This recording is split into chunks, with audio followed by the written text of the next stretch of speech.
Good afternoon, ladies and gentlemen. Welcome to the Ramon Preston Show. If you are coming on, joining us live, please do me a quick favor, hit the like button, hit the share button, and tag Lolly Dolly everybody and let them know on this beautiful Friday. Your boy, Ramon Preston, my squad, we are live right here in the beautiful Buckhead community of Atlanta. This is the day that the Lord has made. We're already rejoicing and glad in it. Good afternoon to everyone. Happy Friday. I hope your week and your day has been absolutely amazing. If for some reason it hasn't, hopefully we can make that adjustment so that your day can continue to be amazing or start being amazing. So again, happy Friday. It is March the 7th, 2025. We are live right here in the beautiful Buckhead community of Atlanta. You, my friend, are watching the Ramon Preston Show. If you don't know, now you know. I'm your host, Ramon Preston. Every Monday through Friday, 12 o'clock noon Eastern Standard Time, I come here live, my squad and I, to share information with you, to help you in your process, in your journey of becoming financially free and building a successful business, or maybe you have a ministry or just some wealth building dream that you need some information on. And that's what we do on the show. We share a lot of information with you. Now, before we get started, a few things I want to cover. First and foremost, I want to say thank you. If you subscribe to our YouTube page, thank you so much for being a subscriber. If you follow us on all social media platforms, thank you for following us. And please put in the comments what city and state you're watching us from. I love to know what city and state our viewers are watching us from. So please put in the comment what city, what state you're watching the Ramon Preston Show from on this beautiful Friday. Please let me know. Put in the comments who you're representing. What city and state are you representing? I see we got DL in the house. Good afternoon, my friend. Thank you for joining us today. And we appreciate your continued support. Again, put in the comments what city, what state you're watching us from. For the last 2 to 3 weeks on the show, I've been talking about becoming a HoldCo deal maker. And at this point, if you've watched enough of the shows within the last 2 to 3 weeks, you should be very familiar with what a HoldCo deal maker is, or at least what I describe a HoldCo deal maker to be.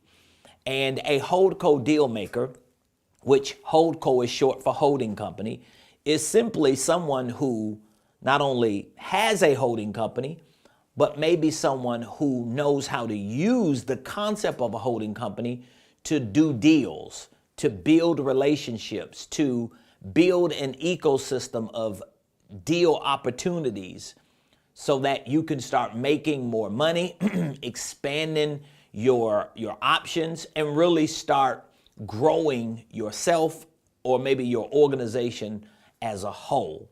And so today we're going to continue a discussion that we started yesterday about using equity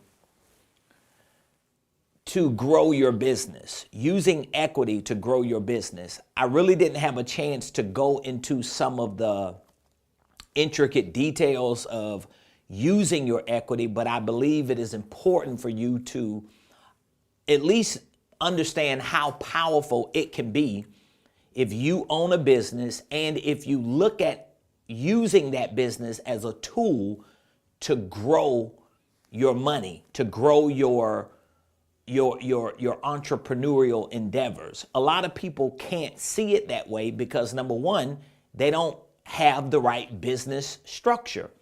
So if you only have one single business and you got all your eggs in the basket of that one business, then it's hard for you to understand why you should give up equity in that business. Why should you even be open to sell that business? Why would you even use that business as a scapegoat to grow and to expand when this is your everything? Well, that's the first mistake you're making, because you should have a business structured like a holding company would have it structured, so that you have the leverage, you have the flexibility, you have the freedom to make other moves when you need to, or even when you want to.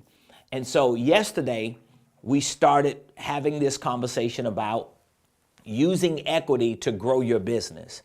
And I gave you 3 keys. And here are the 3 keys. I still have them on my screen.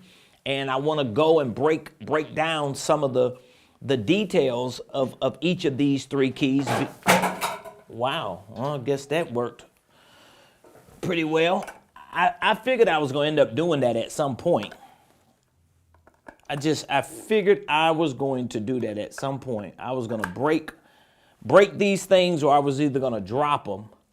It was just a matter of time that it happened. So today was the day, and actually, I'm kind of surprised that this is the first day it happened, where I thought it might have would have happened earlier this week, because I'm always up and down. I'm always moving, running my mouth. So that was the first time in almost a week that I finally dropped it. So we can put that on record that I finally dropped my display case behind me, at least 2 of the 4. So back to my point.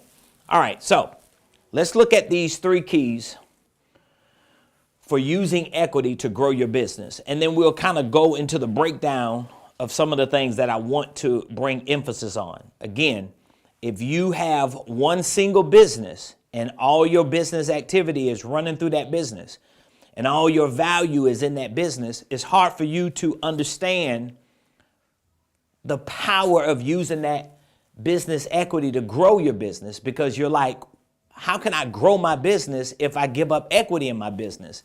It's just because you don't see it the way a HoldCo deal maker would see it. But if you had a holding company and your holding company owned that business and you wanted to use that business to grow your business, well, you are really growing not just the operating business, but you're growing your holding company business. And that's just the fundamental difference between just being a typical business owner and being a HoldCo deal maker who owns multiple businesses under their holding company. And I really want more of you as entrepreneurs, solopreneurs. I want more of you as individuals to think about business from this perspective, from the perspective of a HoldCo deal maker. So again, yesterday I gave you these 3, and I'm circling back around to dig deeper into these 3 so that you can see how powerful it is to use equity to grow your business. So the 3 keys for using equity is, number 1, creating the right entity structure to get maximum results. So what are the maximum results are you looking to get? Well, the first result you're looking to get is more revenue streams. You want to create more revenue streams. Now, think about some of the revenue streams you can already create in a business. You can increase your prices. You can add new products and services. I got a whole course inside of my Millionaire Blueprint just talking about revenue strategies that you can creatively start implementing in your business. But just for the sake of this first key, we're looking at revenue streams. You can find more customers and clients. You can cross-pollinate or create some vertical integrations. There are a lot of ways you could create new revenue streams, but one of those lot of ways is you can use your equity, because that's not necessarily going to require you to make more sales. It's not going to require you to find more customers and clients, pay for more marketing. It's not going to really require those things, because you're already using the biggest asset you might have in your business, which is the equity ownership of that business. So when you create the right entity structure, you want to create it for maximum results. This is why having a HoldCo and having entities under it gives you the maximum results for revenue streams and, more importantly, for enterprise value. So just in case you don't understand what that breakdown looks like, let me show it to you. Let me just show you that first one. So this is you. And let's say you do have a HoldCo right here. You have a HoldCo LLC. And let's just say you only have one operating business. Let's just say you got one operating business. And this is the business that you're using to sell products and to sell certain services. All right? Let's just say from a basic structure perspective, this is you, this is your holding company, LLC, and this is your operating business, which should be an LLC, right? So what you've done just with that example is you've created the right entity structure for maximum results in terms of revenue, streams, and enterprise value. Why? Because if I take the equity in this example, whether it's some of the equity, most of the equity, or all of the equity, that percentage can be dependent upon the next key. But just in this example, at least I know if I took some of this equity, most of this equity, or all of this equity of this operating business, and I offered it up, okay, in exchange of some strategic partnership, that strategic partnership should give me maximum results to create more revenue streams. It should, right? And it should also give me maximum results to increase my enterprise value. So the enterprise value is not just for this entity, the enterprise value is for that entity. Because the more valuable this company becomes in terms of value, the more valuable this company becomes in terms of value. So this is the first key for using equity to grow your business, understanding that when you create the right entity structure to get maximum results for revenue and for enterprise value, that's the basic structure that's going to give you that.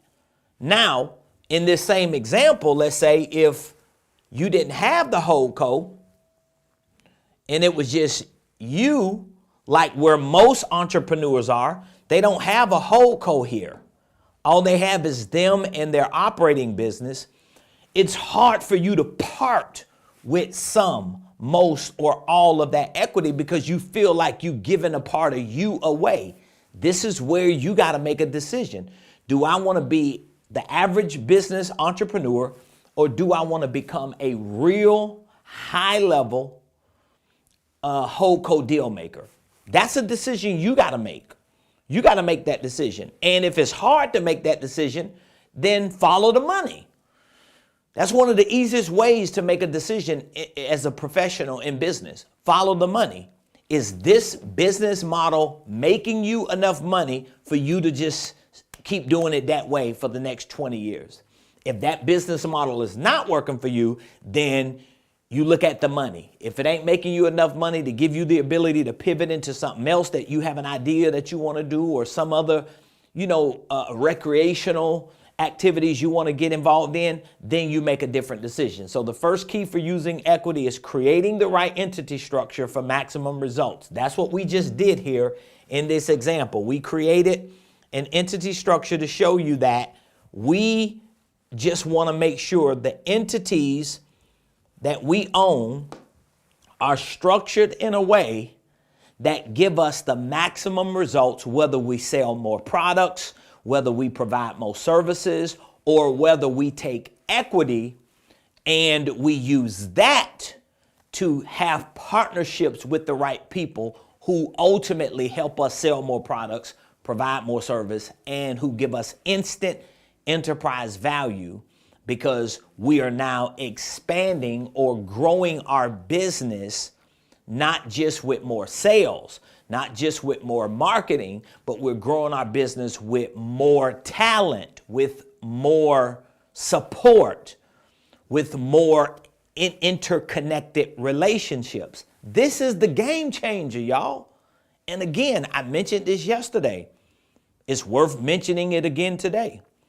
If you look at the tech companies in Silicon Valley, almost all of them, they do the same thing. As a matter of fact, even before they start making profit, they start raising capital, bringing in partners, okay? Because they want to be able to grow even before they start making a profit.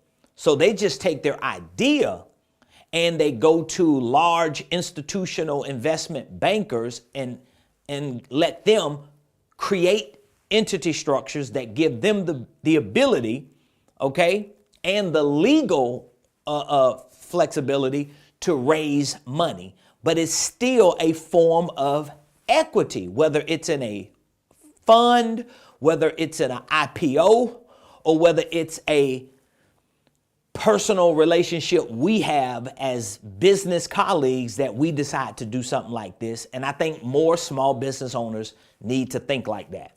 Okay, so the second key again is now you need clarity. You need clarity. So when you look at the business that you have and you know you want to be able to offer equity to investors or business partners who have a strategic value add to what you're doing, you need to be clear on who that person is. You should have the profile of the type of person you want to invest with you. So if hypothetically you wanted to sell some, most, or all of the ownership of your business in terms of the equity, right? You should be asking yourself the question, who would I want to sell my business to? And don't let your ego and your pride get in the way. I ain't selling my business. I ain't getting up I work too hard, blah, blah, blah, blah, blah, blah, blah. I've heard enough of that, okay? From people who are holding on to nothing. So we want to be HoldCo deal makers. We don't want to hold on to good ideas on paper. Okay, we got enough paper around here. We don't want to have good ideas on paper. We want to have good ideas that other people want to be a part of, and we want to give them opportunities to be a part of it. And if that means selling them a product, providing them a service, or giving up portions of our equity for them to be strategic partners, whatever it looks like, we're willing to do it because we got somewhere we need to go. And that's wealth. We're trying to get to wealth. We're trying to get to freedom, okay?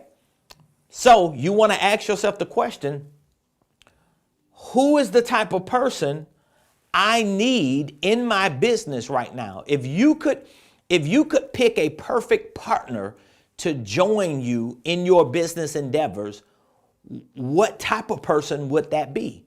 And what value would they need to bring in order for it to be worth it?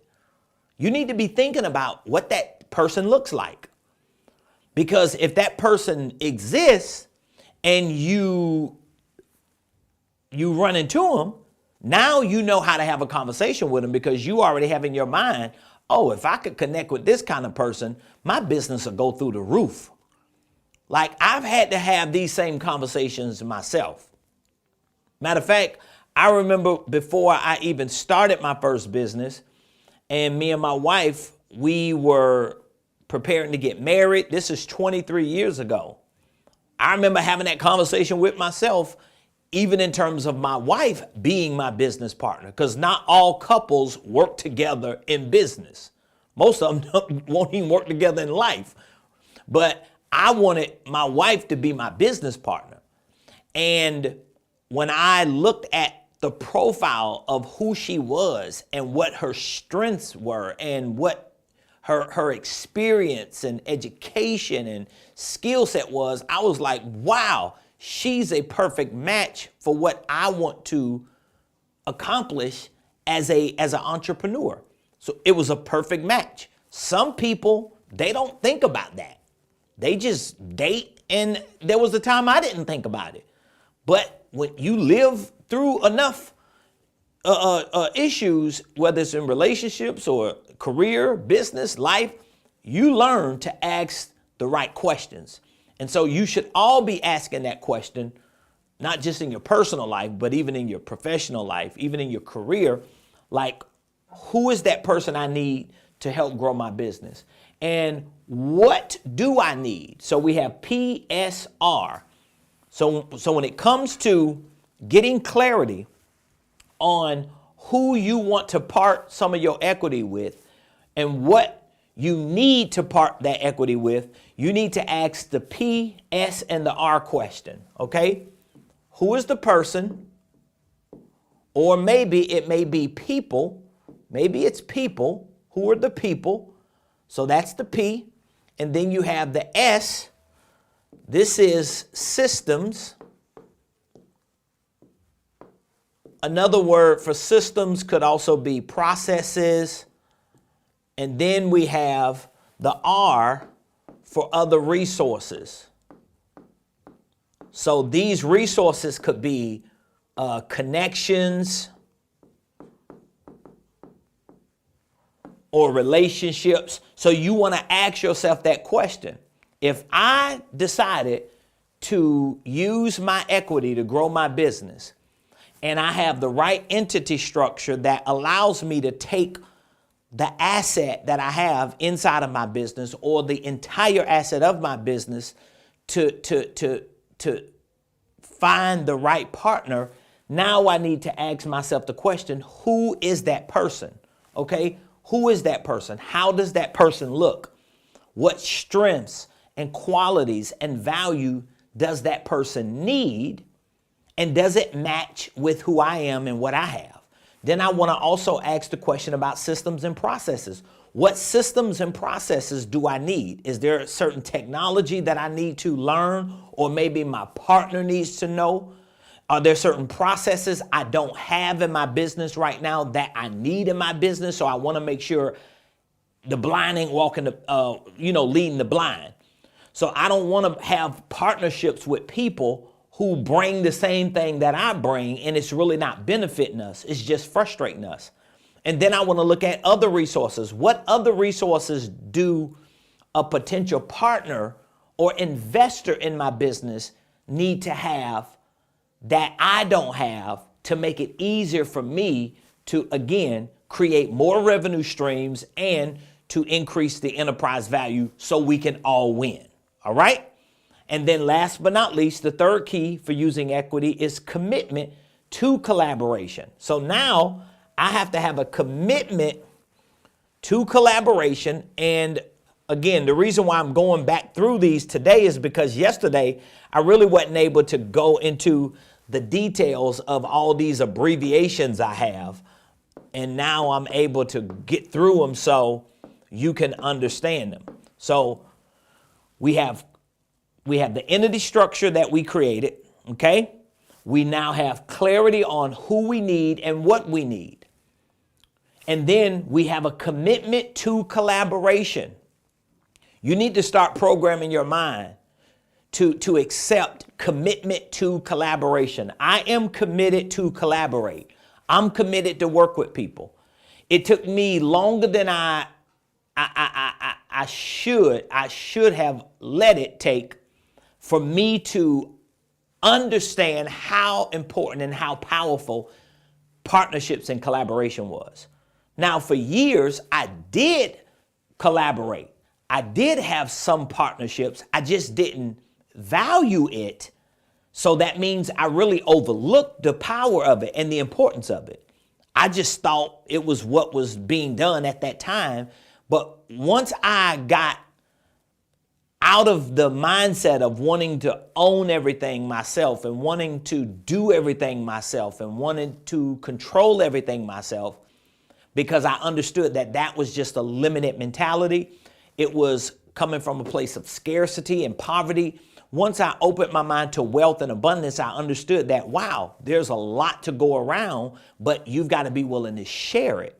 And you've got to be committed to collaboration. Once I caught that revelation and I understood that this is the way to do business. This is not just a way. This is the way. Once I understood that, the light came on. It's like, you know, when you buy a car, or when you buy a certain pair of shoes, or when you buy an outfit or a certain item, you really don't see that car nowhere like you do once you buy the car, right? Once you buy the car, it's like you see this car everywhere and you think, wow, everybody got this car. Well, everybody been had the car. It's just because you got it. Now your brain picks up on other people who got the car because now you see it differently. So until you get committed and then start collaborating with people and seeing how it makes your life easier, you don't really get it until you got it. Okay? So third key is commitment to collaboration. And you want to look at collaboration as currency. So I hope you understand. I'm committed to collaborate with people because collaboration is currency. Collaboration is currency. Every time I work with another person, every time I create a partnership or find an investor that wants to do business with me, I am collaborating and I am generating new currency. It's money, it's currency. I'm making more money, okay? Because I want to improve these three things. OR means operational roles. How am I going to improve operational roles? Well, if I got a partner in my business or partners, if I have investors in my company, guess what's going to happen? It's going to make me operate better. It's going to help me operate better. It's going to make my life easier. If you have employees working for you, imagine if you were a solopreneur and you ain't got nobody working for you because you can't afford to hire nobody full time to work for you. But you're only looking at affording them based on money that you make, but you can't create new revenue streams to make more money. And instead of you parting with equity for the right talent to be in your company or the right partner and investor to attract the talent, all this stuff can actually come just from equity. That's the part that I want small business owners to understand. It changes and improves your operational roles, and it also improves your equity ownership. So how does a partnership or an investor who invests in your business, how does that improve your equity ownership? Easy. It improves your equity ownership because imagine if a billionaire owned half of your business right now. I'll bring it all the way down to something even more simple. Imagine if a millionaire owned half of your business right now.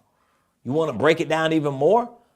What if someone who made multiple six figures owned half of your business and your business don't even make $100,000 a year? Does that not change your operational role?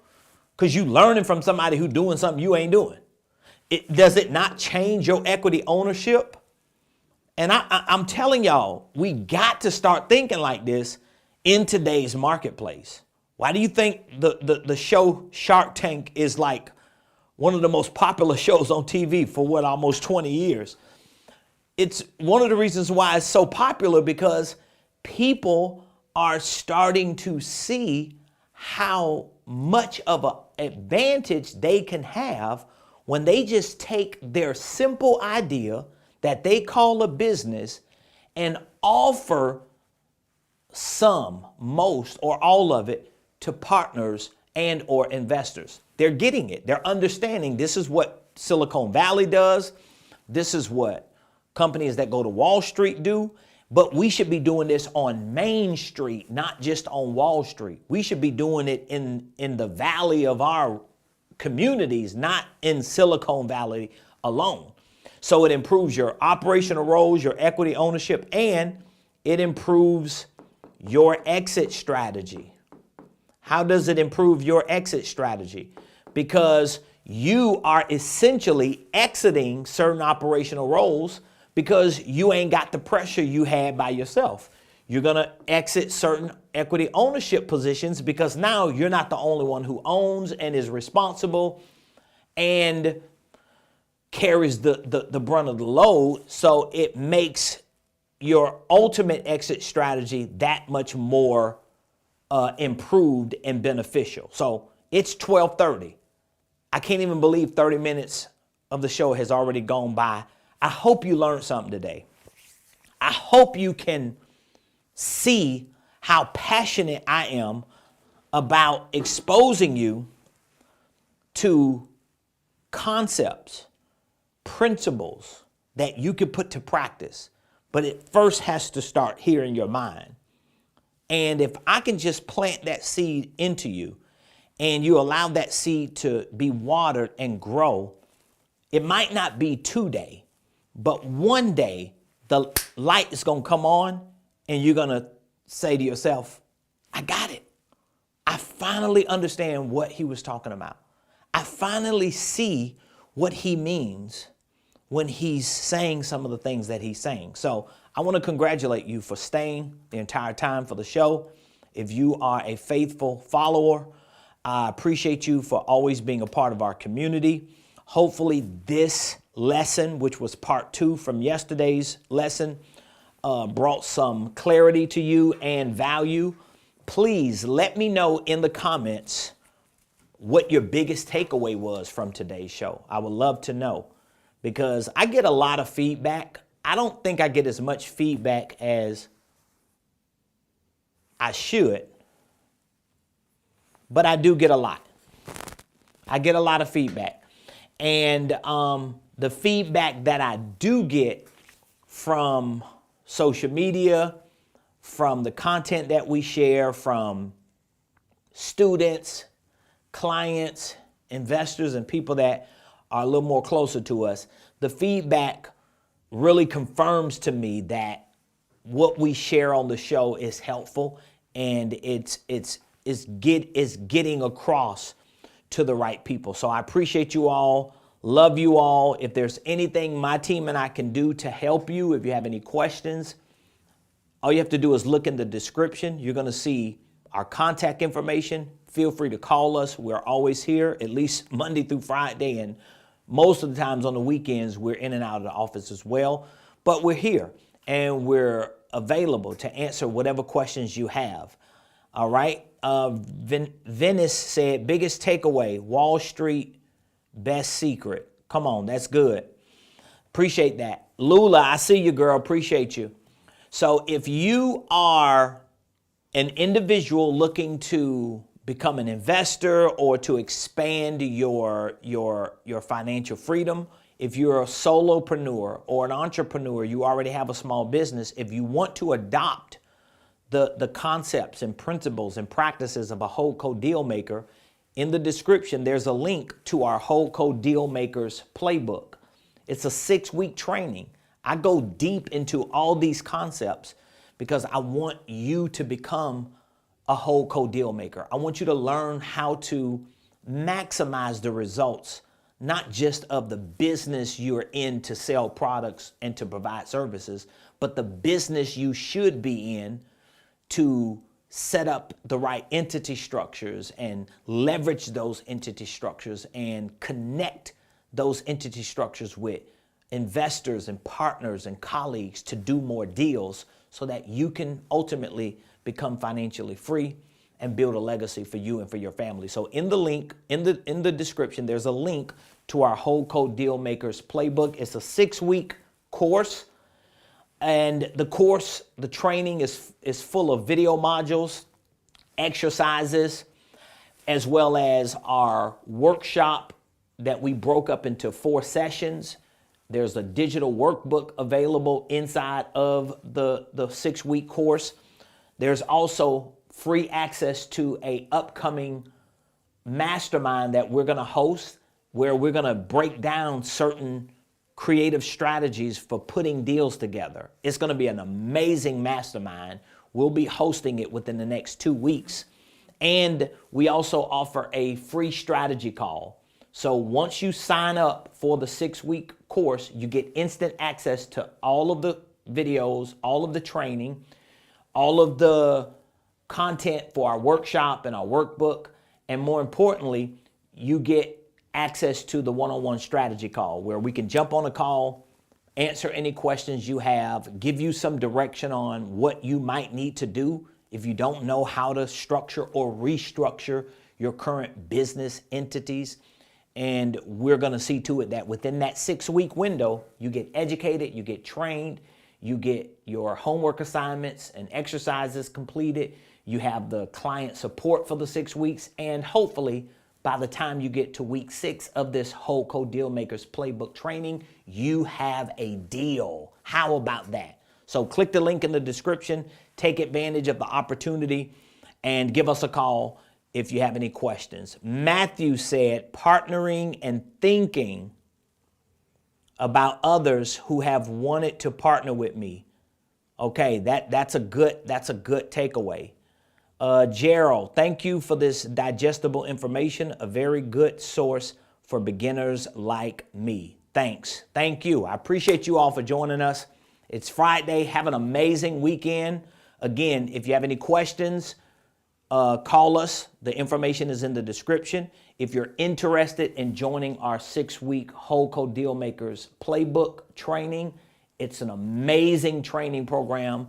I'm getting rave reviews from all of the people who have already taken advantage of this and who are currently participating in it. And I'm excited to see the results that they get. And we'll be sharing some of those testimonies and success stories. Otherwise, we'll be back here Monday. This upcoming Monday, what is it? What day is it? March the 10th. We'll be back on Monday, same place, same time, 12 o'clock noon, right here on the Ramon